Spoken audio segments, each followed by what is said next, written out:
Hello students, कैसे हैं आप लोग। आई होप सभी स्टूडेंट बहुत अच्छे होंगे एंड अपनी पढ़ाई भी बहुत अच्छे से कर रहे होंगे, राइट। तो मैं हूं आपकी मैथ्स टीचर और आज हम क्या डिस्कस कर रहे हैं, आपके क्लास 10th का चैप्टर नंबर 3 जिसका नाम है pair of linear equation in two variable. अब जैसा कि आप सभी जानते हैं, इसकी हम ऑलरेडी एक क्लास ले चुके हैं, राइट। इस चैप्टर की ऑलरेडी हम एक क्लास ले चुके हैं और उसमें हमने क्या देखा था, उसमें हमने जितने भी आपके समीकरण है इनको हल करने का एक तरीका देखा था, कौन सा, ग्राफीय विधि। साथ में हमने कितने तरीके के आपके हल होते हैं उनके बारे में पढ़ा था, उनके क्या रूल्स होते हैं वो हमने देखे थे और कुछ क्वेश्चंस देखे थे, राइट। तो आज इस लेक्चर में, जो कि आपका इस चैप्टर का सेकंड लेक्चर है, इसमें हम लोग क्या पढ़ने वाले हैं। हमने ग्राफीय विधि देखी थी, इसमें हम क्या देखेंगे, इसमें बीज गणितीय विधि जो थी, जो कि दो तरीके की होती है, एक होती है प्रस्थापन विधि और दूसरा विलोपन विधि। ये दोनों विधि के बारे में यहाँ पे पढ़ने वाले हैं, साथ ही में समझेंगे इसको एंड कुछ क्वेश्चंस डिस्कस करेंगे, ठीक है। तो चलिए स्टार्ट करते हैं आज के लेक्चर से। अच्छा, एक और चीज, जिन भी बच्चों ने ये आज फर्स्ट क्लास ले रहे हैं, पहले इस चैप्टर का फर्स्ट लेक्चर जरूर पढ़िएगा, उसको समझिएगा, क्योंकि उससे ही लिंक्ड है। अगर वही चीजें आपको नहीं आती होंगी तो यहाँ आज आपको कुछ समझ नहीं आएगा, तो पहले उसको अच्छे से रिवाइज कीजिएगा, फिर यहाँ पे इसको रिवाइज करना है, ठीक है। तो चलिए स्टार्ट करते हैं पहले मेथड से, जिसका नाम है प्रतिस्थापन विधि।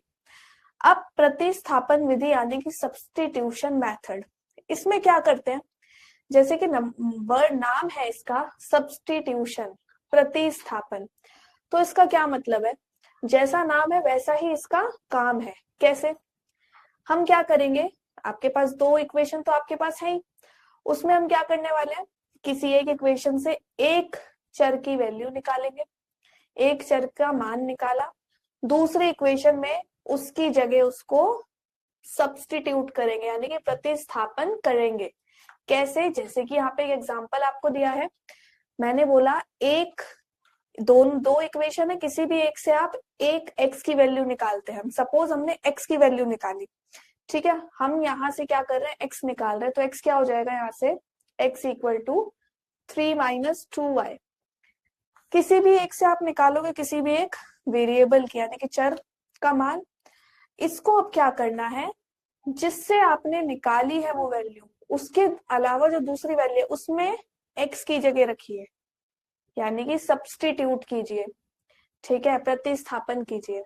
तो ये क्या हो जाएगा, 7 into 3 minus 2x 2y minus 15y बराबर 2, यही बन जाएगा। अब क्या हम यहाँ से y निकाल सकते हैं, आसानी से निकाल सकते हैं, क्योंकि पूरे उसमें सिर्फ एक ही चर है आपका, y, x है ही नहीं, तो अब यहाँ से y निकाल लीजिए। तो चलिए निकालते हैं, 21 माइनस 14y माइनस 15y बराबर 2। ये क्या हो जाएगा, 21 माइनस 29y बराबर 2, यानी कि माइनस 29y बराबर माइनस 19। तो यहाँ से y क्या हो गया, 19 अपॉन 29। अब ये आपका y आ गया, y आ गया तो x कैसे निकलेगा। अब x के लिए आप क्या कर सकते हो, ये ही y का जो मान है ये आप इसके अंदर पुट कर दो, तो क्या हम x निकाल लेंगे यहाँ से, आसानी से निकाल सकते हैं। तो चलिए, तो x क्या हो जाएगा, x बराबर 3 माइनस 2 इंटू 19 अपॉन 29, ठीक है, 19 अपॉन 29। तो ये क्या हो जाएगा, 87 माइनस 38 अपॉन 29। तो x की वैल्यू क्या हो जाएगी, 49 अपॉन 29। तो ये जो तरीका है आपका, ये जो तरीका है जहां पे हम किसी भी एक समीकरण से एक चर का मान निकालेंगे, दूसरे समीकरण में उसकी वैल्यू रखो, सब्स्टिट्यूट करो यानी कि प्रतिस्थापन करा, वहां से हमने दूसरे चर का मान निकाला, जैसे कि यहाँ पे y निकाला है, फिर x निकालने के लिए क्या करोगे, वापस से जो वैल्यू निकाली उसमें डालो और x निकाल दो। तो ये था आपका प्रतिस्थापन विधि, ठीक है। चलिए इस पे कुछ और क्वेश्चंस देखते हैं। अब बात करते हैं एक वर्ड प्रॉब्लम की, जो कि इस चैप्टर में इंपॉर्टेंट है, ठीक है। चलिए, तो क्या बोला है कि आफताब अपनी पुत्री से कहता है, क्या कहता है, 7 वर्ष पूर्व मैं तुमसे 7 गुनी आयु का था। आफताब ने अपनी पुत्री से क्या बोला कि 7 साल पहले मैं तुमसे 7 गुनी, मेरी आयु, मेरी जो एज थी वो तुमसे 7 गुना थी 7 साल पहले। ठीक है, आज से 3 साल बाद मैं तुमसे केवल 3 गुना आयु का रह जाऊंगा। 7 साल पहले मेरी आफताब की एज 7 गुना थी अपनी पुत्री से, आज से 3 साल बाद आफताब 3 गुना का ही रह जाएगा, उसकी पुत्री की जितनी एज है उससे 3 गुना का रहेगा बस।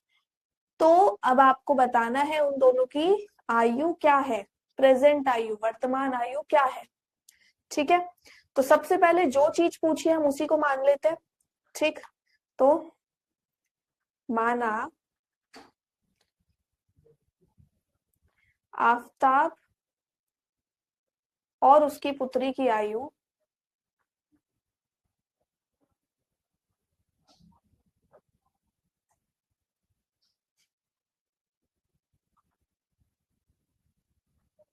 पुत्री की आयु कितनी है, एक हमने मान ली एस और एक टी, एस और टी है।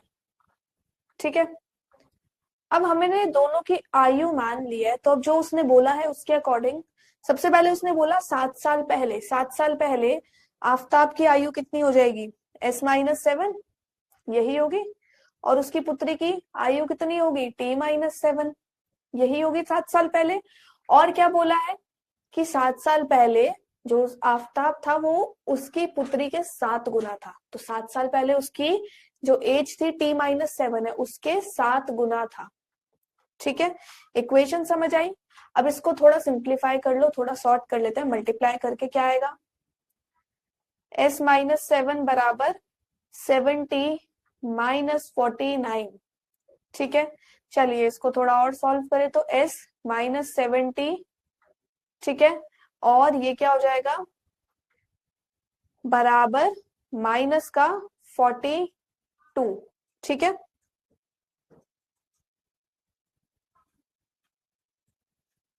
चलिए आगे चलते हैं। नेक्स्ट उसने क्या बोला, आज से 3 साल बाद, 3 साल बाद आफताब की एज क्या हो जाएगी, S+3, उसकी पुत्री की आयु T+3, कितना बोला कि वो उसके 3 गुना ही रह जाएगा, यानी कि 3T+3। इसको सॉल्व कर दो तो ये क्या हो गया, S+3 बराबर 3T+9, यानी कि S-3T बराबर 6, यही होगी इक्वेशन। तो हमें क्या मिल गया, यहाँ पे 2 समीकरण मिले, 2 इक्वेशन मिली, एक ये और एक ये। अब इसमें हमें दोनों की आयु का पता करना है, तो सबसे पहला काम हम क्या यूज करें, अगर हम कौन सी विधि पढ़ रहे हैं, सब्स्टिट्यूशन वाली, प्रतिस्थापन, उसका यूज करते हैं। तो किसी भी एक वेरिएबल, किसी भी एक समीकरण से एक चर का मान निकाल लीजिए। ठीक है, तो चलिए सेकंड से ही हम यहां से निकालते हैं, तो ये क्या आ जाएगा, S बराबर 6+3T। अब इसको ही सेकंड वाले में रखिए, तो यहां हम रख देते हैं, तो ये क्या हो जाएगा, S की जगह 6+3T -70 बराबर -42। ये क्या हो जाएगा, 6 -40 बराबर -42, यानी कि -40 बराबर -48। ठीक है, तो टी की वैल्यू क्या आ जाएगी यहाँ से, 12। टी 12 है, यानी कि जो आफताब की पुत्री थी उसकी आयु कितनी है, 12 साल है।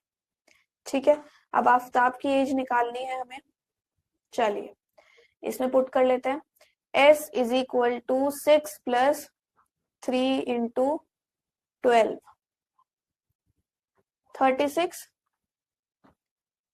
यानी कि 42। तो आफताब की जो उम्र है, आयु है, वो कितनी है, 42 साल। समझ आया, क्या करा हमने, प्रतिस्थापन विधि से हमने कैसे वैल्यू निकाली, एक इक्वेशन से S निकाला, दूसरी में S का मान रखा, वहां से हमने T की वैल्यू निकाली।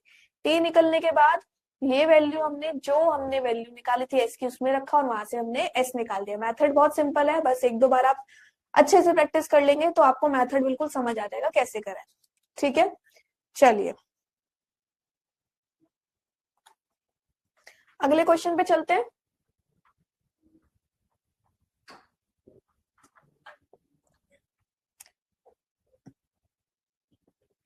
नेक्स्ट क्वेश्चन क्या कहता है कि एक दुकान में 2 पेंसिल और 3 रबड़ों का मूल्य 9 रुपए है, 4 पेंसिल और 6 रबड़ों का मूल्य 18 रुपए है।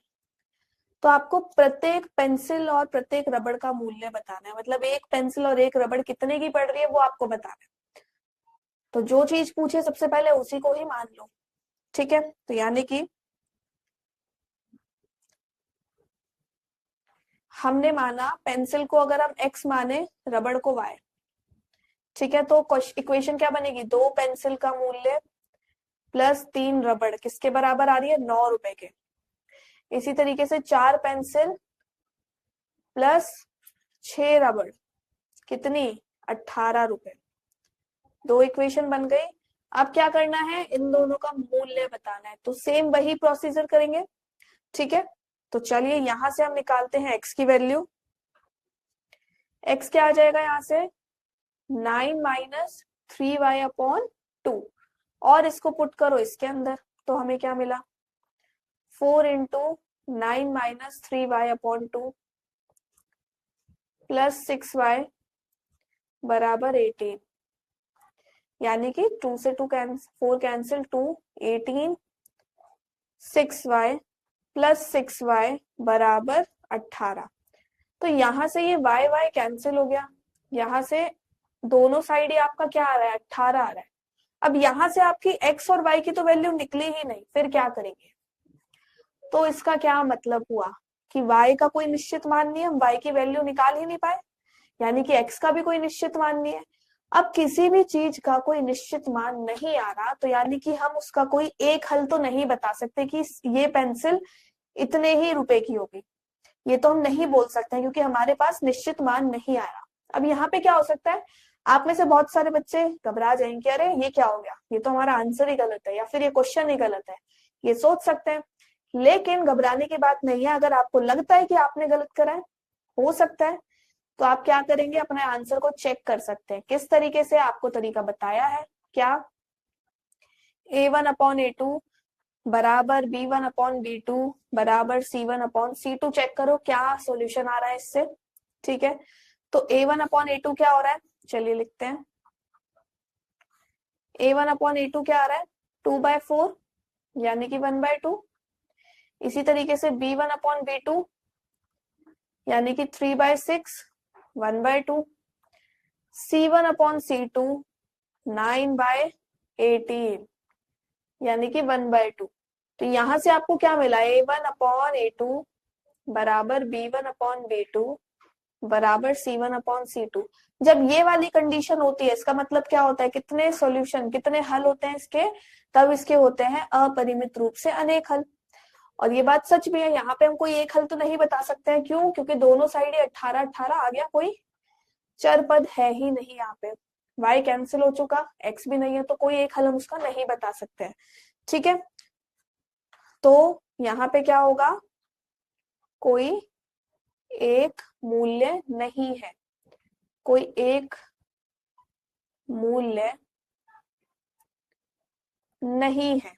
ठीक है, तो अगर ऐसी कोई सिचुएशन आ जाए जहां पे दोनों साइड ही वैल्यू बराबर आ रही है, यानी कि उसके कितने मूल्य होंगे, अपरिमित रूप से अनेक, यानी कि कोई एक मूल्य नहीं है, किसका, रबड़ और पेंसिल का, जो हमने माना था। ठीक है, समझ आया। अगले क्वेश्चन पे चलते हैं। अब देखो ये वाला क्वेश्चन भी बहुत इंटरेस्टिंग है। क्या बोला है, 2 रेल पटरियां जिनके समीकरण आपको दे रखे हैं, क्या क्या दे रखे हैं, x प्लस 2y माइनस 4 बराबर 0, और दूसरा समीकरण है 2x प्लस 4y माइनस 12 बराबर 0। ये 2 समीकरण दे रखे हैं जो कि रेल की पटरियां, जैसा रेल की पटरियां बताया है। ठीक है, अब क्या बोला है कि क्या ये रेल की पटरियां एक दूसरे को काटेंगी, ये आपसे पूछा है। काटेंगी से क्या मतलब है, अगर रेल की पटरी एक ये है तो एक ये है, काटेंगी मतलब कहीं पे एक जगह वो प्रतिच्छेद कर रही है दोनों पटरियां। यानी कि अगर हम इनका एक ग्राफ बनाए तो कुछ इस तरीके से बनना चाहिए। अगर ऐसा है तो हाँ वो पटरियां एक दूसरे को काट रही है, अगर ऐसा नहीं है तो नहीं काट रही। अब इसके लिए इक्वेशन क्या होती है, जैसा कि आप सभी जानते हैं, a1/a2 not equal to b1/b2। यहां से हम ये पता लगा सकते हैं, ठीक है। और चलिए इसको ही निकाल लेते हैं सबसे पहले। a1/a2 क्या होगा, 1/2। b1/b2 क्या होगा, 2/4, यानी कि 1/2। चलिए, यानी कि 1/2। और c1/c2 -4/-12, यानी कि 1/3। तो यहां से हमें क्या मिला कि a1/a2 बराबर b1/b2 not equal to c1/c2। इसका क्या मतलब होता है, जब आपकी ये वाली कंडीशन आती है, जब आपकी ये कंडीशन है, तो इसका क्या मतलब है, दोनों रेखाएं क्या है, समांतर है। इसका क्या मतलब है, कभी भी एक दूसरे को नहीं काटेंगी, ठीक है, यही मतलब हुआ। तो हम यहां से बता सकते हैं ये चीजें, यहां से हम ये चीज बता सकते हैं कि ये दोनों रेल की पटरियां कभी भी एक दूसरे को नहीं काटेंगी, ठीक है, समांतर रेखाएं हैं क्योंकि ये।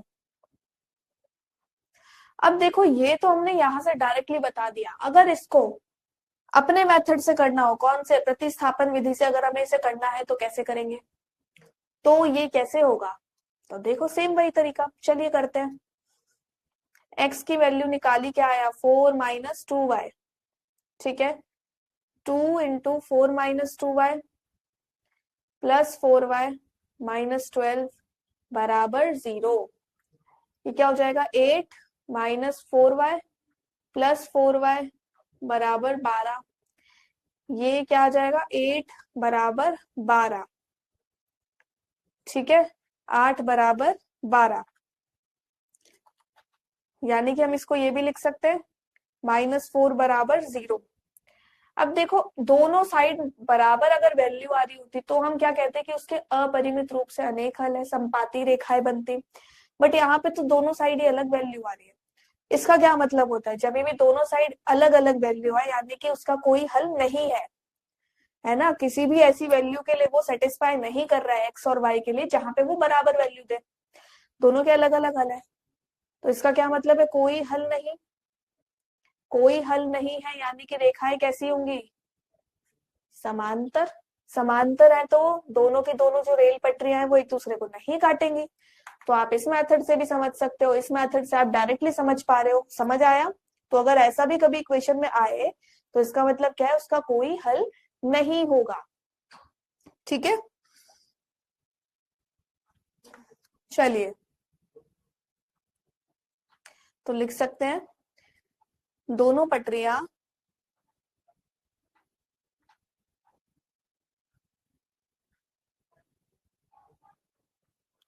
एक दूसरे को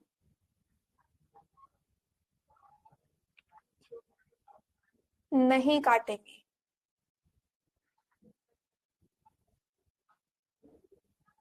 ठीक है, समझ आया।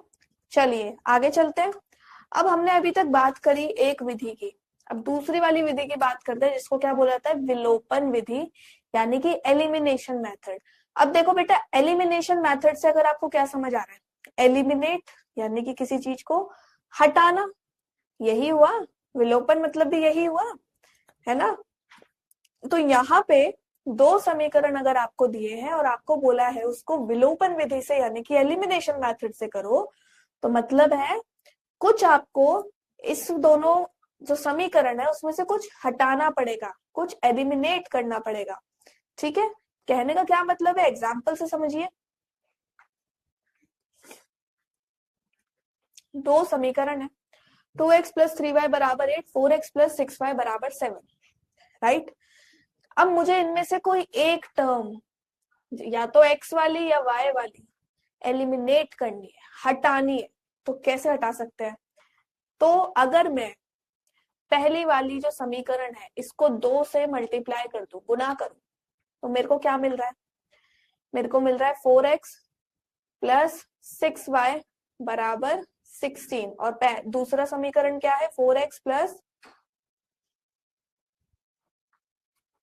6y बराबर,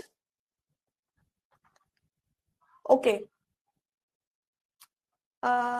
ओके, एक सेकेंड रुकिए, इसमें थोड़ा सा चेंज करना है अपन को। क्या चेंज करना है,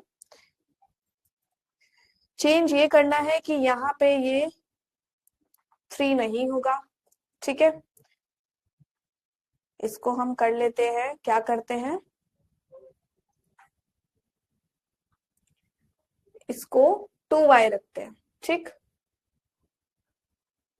मेन मोटिव है हमारा यहाँ पे आपको मेथड समझाने का, ठीक है। चलिए, तो ये क्या बन जाएगा, ये बनेगा 4x प्लस 4y बराबर 16, और नीचे वाली इक्वेशन में हमने कोई चेंज नहीं करा तो वो एज इट इज रहेगी, ठीक है। अब देखो, मैंने बोला था हमें कोई एक पद हटाना है।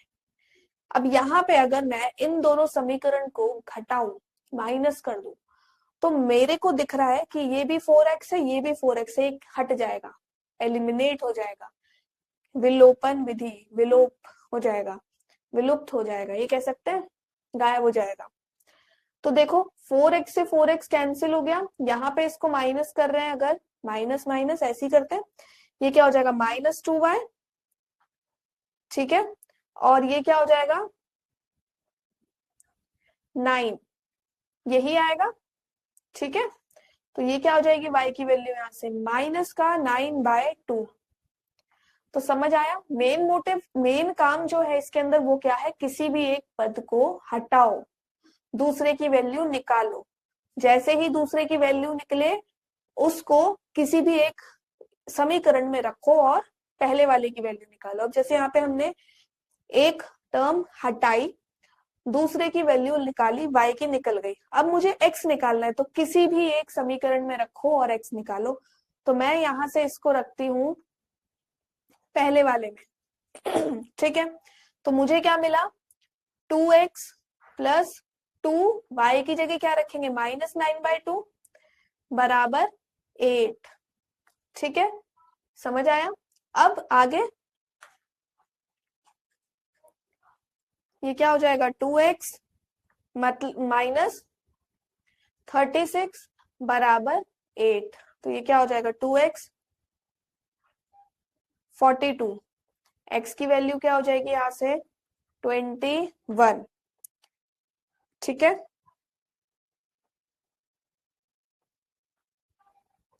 ओके, सॉरी फॉर दिस बेटा, यहाँ पे हमने पता नहीं क्या गड़बड़ करी, कैलकुलेशन दोबारा करते हैं।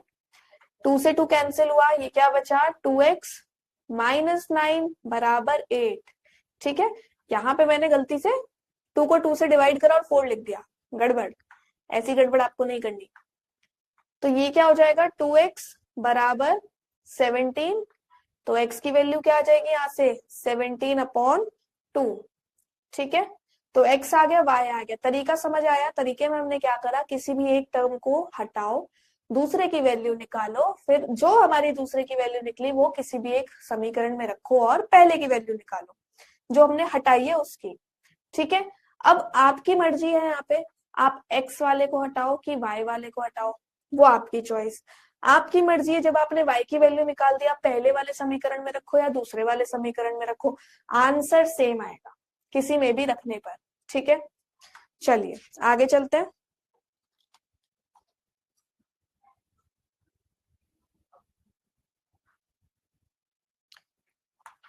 ठीक है, अगेन एक वर्ड प्रॉब्लम आप लोगों के लिए।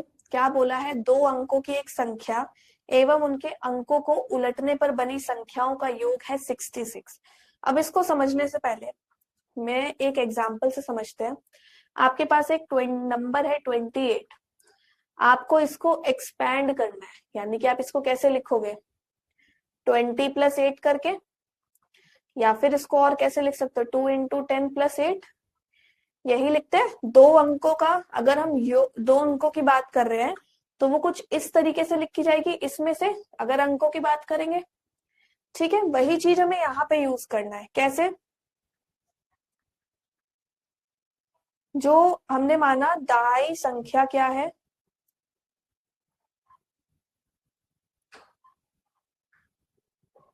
वो मानी हमने x, और इकाई संख्या मतलब पहली वाली जो संख्या है वो हमने मानी y। ठीक, अब हमें, यानी कि ये होती है इकाई, ये है दहाई, तो ये हमने मान ली y, ये मान लिया x। तो संख्या क्या बनेगी आपकी? आपकी संख्या क्या बनेगी? कुछ ऐसी बनेगी, 10x प्लस y, जैसे ये बनाई है मैंने, इसी तरीके से बनी है। ठीक है, अब क्या बोला है? अंकों को उलटने पर, अंकों को उलटने पर क्या संख्या बन रही है? अंकों को उलटने पर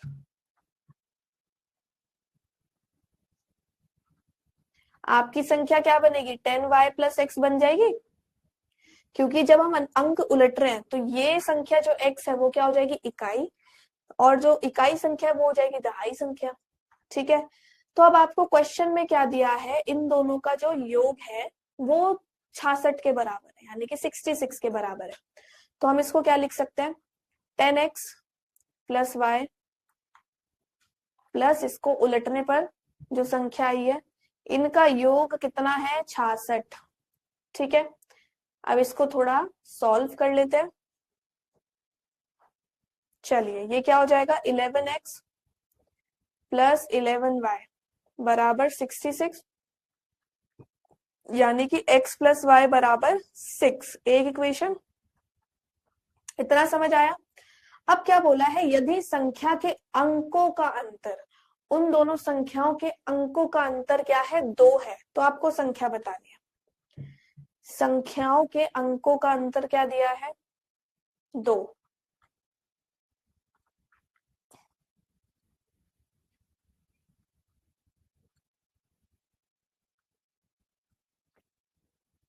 ठीक है, तो ये क्या हो गया? x माइनस वाई बराबर 2। एक समीकरण ये हो गया। अब आपको ये संख्या बता, तो मैंने क्या बोला था? हम विलोपन विधि का यहाँ पे इस्तेमाल करने वाले हैं। तो उसमें क्या होगा? आप देखो, एक इक्वेशन आपके पास है, यहाँ लिखते हैं x प्लस वाई बराबर 6, एक है x माइनस वाई बराबर 2। अब यहाँ पे देखो ध्यान से, अगर मैं दोनों को फिर से क्या करूं? घटा दूं एक दूसरे से, तो ये माइनस, ये प्लस, ये माइनस, यही होगा। दोनों को मैंने घटाया तो x हट गया, बचा क्या? y, y plus Y 2y बराबर 4। तो y की वैल्यू क्या आ जाएगी? 2। और अगर हम दोनों को जोड़ते तो y हट जाता, x निकलता। कुछ भी कर सकते हो आप, जोड़ सकते हो, घटा सकते हो, कोई भी तरीका आप अपना सकते हो, आपकी मर्जी है यहाँ पे। अब मुझे चाहिए x, तो किसी भी एक समीकरण में इस वैल्यू को रखिए। ठीक है, तो मैंने रखी ये पहली वाली में, तो क्या मिला? x प्लस 2 बराबर 6, यानी कि x की वैल्यू क्या मिल जाएगी मुझे? 4। तो मेरी संख्या क्या बनेगी? संख्या क्या हो जाएगी? 42। और दूसरी क्या हो सकती है? 24 भी हो सकती है। ठीक है, संख्या होगी 42 और 24। तो इक्वेशन यहाँ पे जो समीकरण बनाना सीखा, आई होप वो आपको समझ आया होगा अच्छे से। ठीक है, इनकी जितनी हो सके प्रैक्टिस करनी है आपको, क्योंकि एग्जाम पॉइंट ऑफ व्यू से अगर बात करें, वर्ड प्रॉब्लम बहुत इंपॉर्टेंट है। ठीक है, इक्वेशन, इनकी समीकरण बनाना सीख गए तो आसानी से आप कैसा भी क्वेश्चन आराम से कर सकते हो, क्योंकि सॉल्व करना बेटा इजी है, लेकिन उसको समीकरण में बनाना सबसे पहले, वही गलत बन गया तो सोल्यूशन का कोई मतलब नहीं बनता। तो इसकी सबसे ज्यादा आपको प्रैक्टिस करनी ही होगी। ठीक है, चलिए आगे चलते हैं।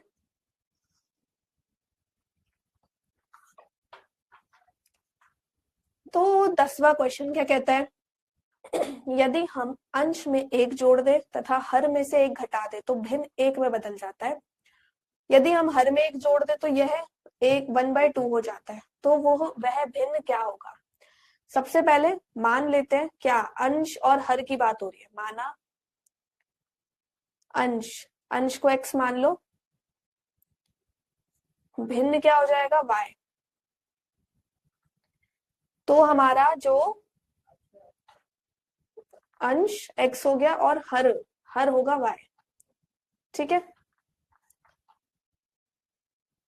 हर y है, तो यहां से आपका जो भिन्न आएगा यानी कि फ्रैक्शन होगा वो क्या हो जाएगा, x अपॉन y हो जाएगा।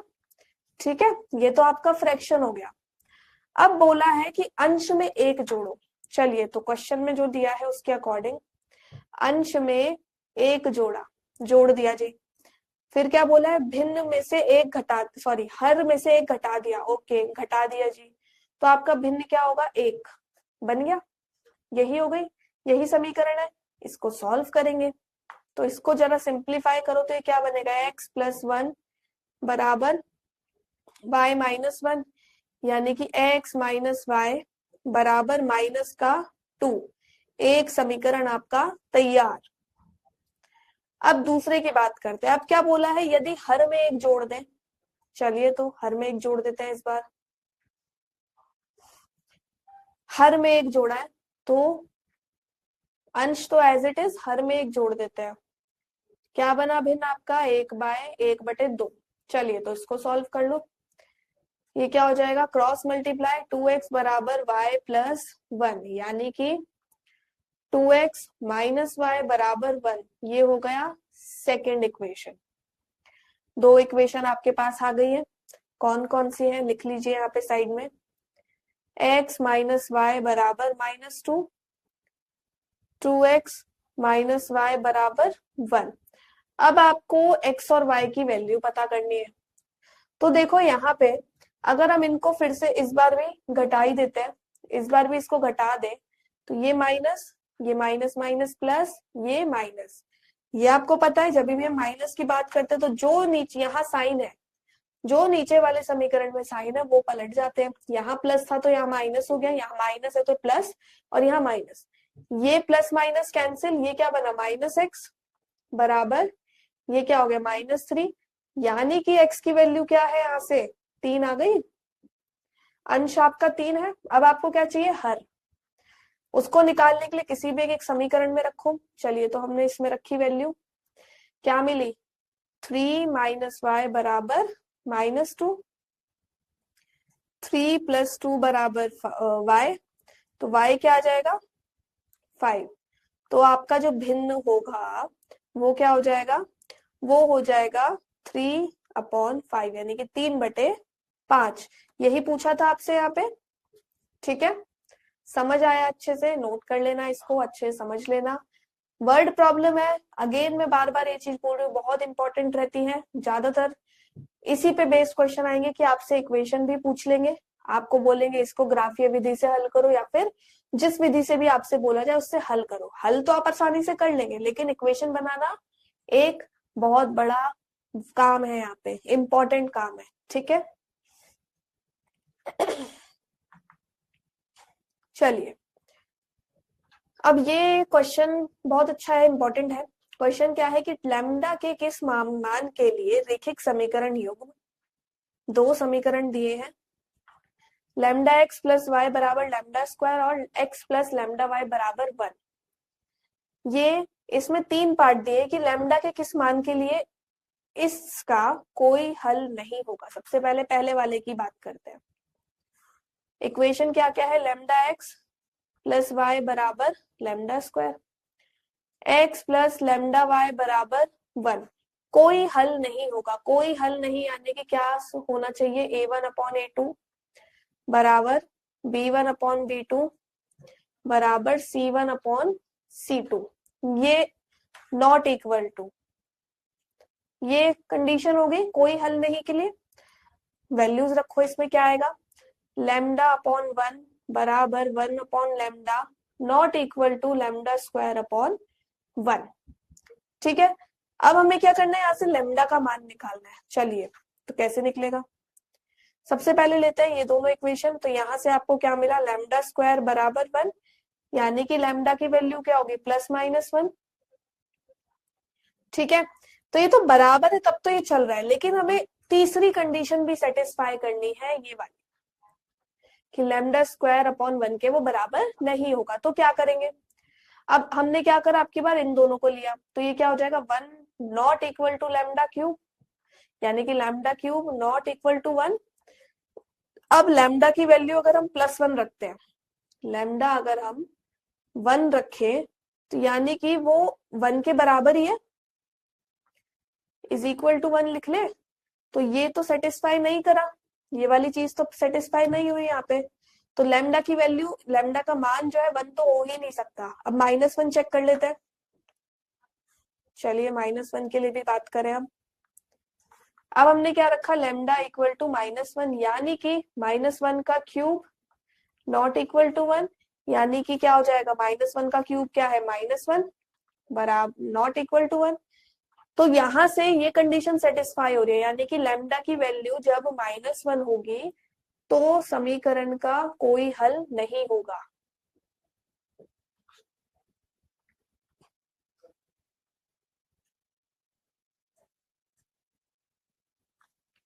कोई हल नहीं होगा, ठीक है, ये चीज समझ आई। तो यहाँ पे एक कंडीशन तो सेटिस्फाई हुई थी, यहां से हमने लैम्डा निकाला, लेकिन वो तीसरी को कब सेटिस्फाई करे, जब लैम्डा की वैल्यू -1 होगी, सिर्फ तभी इसका कोई हल नहीं होगा। अगले पे चलते हैं। पहले इक्वेशन लिख लीजिए, क्या है, लैम्डा एक्स प्लस वाई बराबर lambda square, lambda X plus Y बराबर लैम्डा स्क्वायर, और दूसरा X plus lambda Y equal to 1, X plus lambda Y equal to 1, ठीक है। अब क्या बोला है, सेकंड कंडीशन क्या है, कि अपरिमित रूप से अनेक हल। अपरिमित रूप से अनेक हल यानी कि क्या होना चाहिए, a1/a2 बराबर b1/b2 बराबर c1/c2। चलिए, तो ये क्या मिल रहा है हमें, λ/1 बराबर 1/λ बराबर लैम्डा स्क्वायर अपॉन 1। तो देखो, पिछले वाले में जब लैम्डा की वैल्यू 1 थी, जब लैम्डा की वैल्यू 1 थी तो ये सारी इक्वेशन सेटिस्फाई हो रही थी। तो यहाँ पे इसका आंसर क्या हो जाएगा, लैम्डा की वैल्यू 1, तब क्या आंसर है, कैसा हल है इसका, अपरिमित रूप से अनेक हल।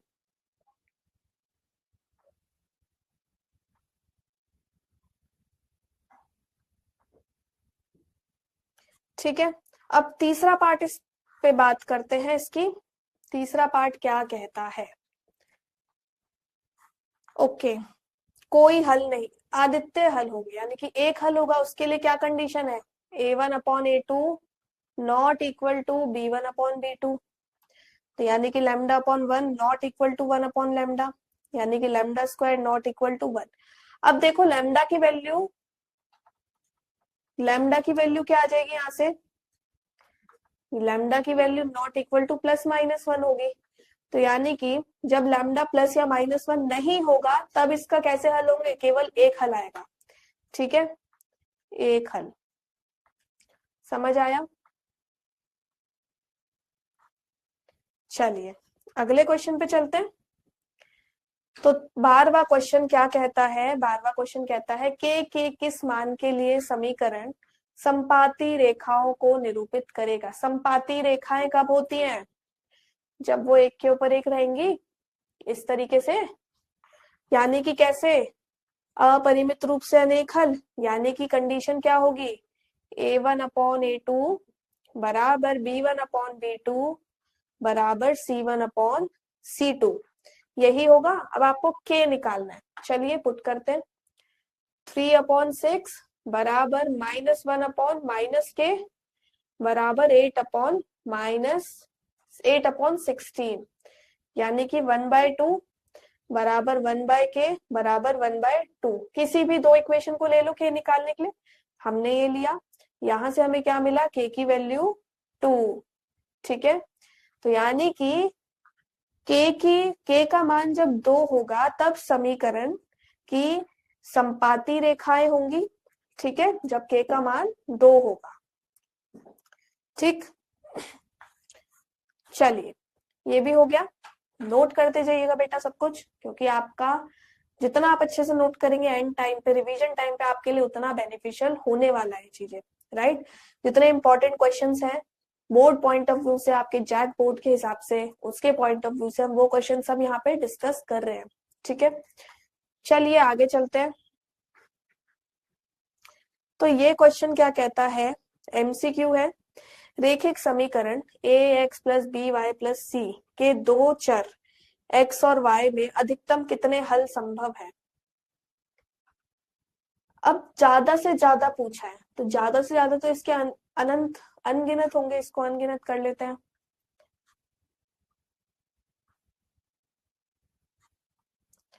क्योंकि x और y के बहुत सारे ऐसे मान है जिसमें ये पूरी की पूरी इक्वेशन सेटिस्फाई हो सकती है।